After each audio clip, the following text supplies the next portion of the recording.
Changing your habits, creating new habits can be extremely difficult, especially if you have carried those habits with you for a long time, the majority of your life. And so I wanted to share some tips on changing those habits. I've been reading a book called The Greatest Salesman in the World by O.G. Mandino. And there are 10 scrolls in his book. And if you've heard of it, you'll know what I'm talking about. But there's 10 different areas that he focuses on, basically. And so the first scroll in the book is about habits. And he states, "For it is another of nature's laws that only a habit can subdue another habit."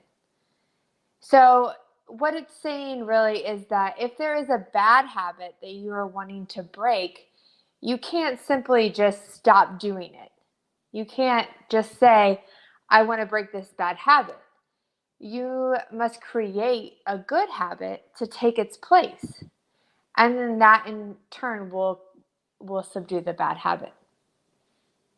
So this may take some time, but in the first scroll it also says, "For any act with practice becomes easy.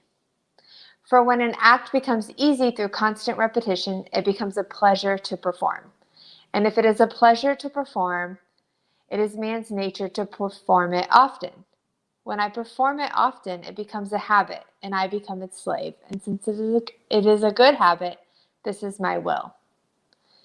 So if you think about that, and if you think about things that you really enjoy doing, they're easy to do. The habit is easy. It's when you don't enjoy doing it that the habit is difficult. But the more you tend to do something, the easier it is to perform. For example, working out. So there are ups and downs to working out, and there may be a period of your life that you don't get to do it as often as you want to, and then it is more difficult to get back into the habit of working out daily. But once you're doing it every day, it's almost like you have to have it, that you need to do it, that you want to do it, and it becomes an easy habit to maintain. So another example is, let's say that you have a habit of staying up late, snacking and scrolling through Twitter or Instagram or whatever social media, Netflix shows, whatever it may be. You would really like to start getting up earlier so that you can work out before you start your day. But you can't seem to do so because you're so tired from staying up late in the evenings. So you keep saying to yourself, I need to stop doing this. I need to stop staying up late. I need to go to bed earlier. I need to stop scrolling and snacking at night.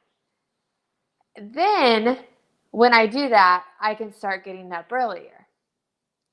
Instead of saying, if I can stop this habit, then I will start this new habit, just start the new habit.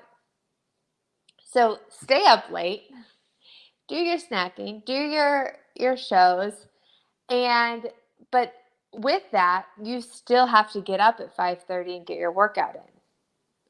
And that needs to be consistent, and that needs to be the habit that you start creating.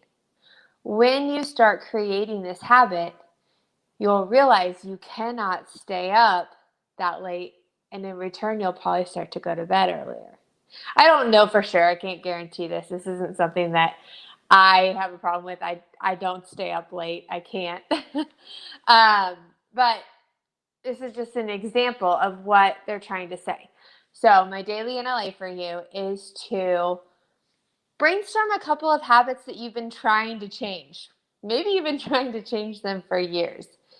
And instead of just starting to try not to have those habits, think of what they can be replaced.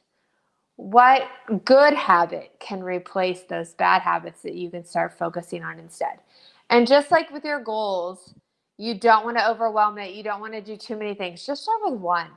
Just start with one habit that you're going to focus on for a month and see how that transitions and how it subdues that bad habit that you used to have. I hope this was helpful to you. If it was, please like, share, comment below, and we will talk to you soon. Thanks.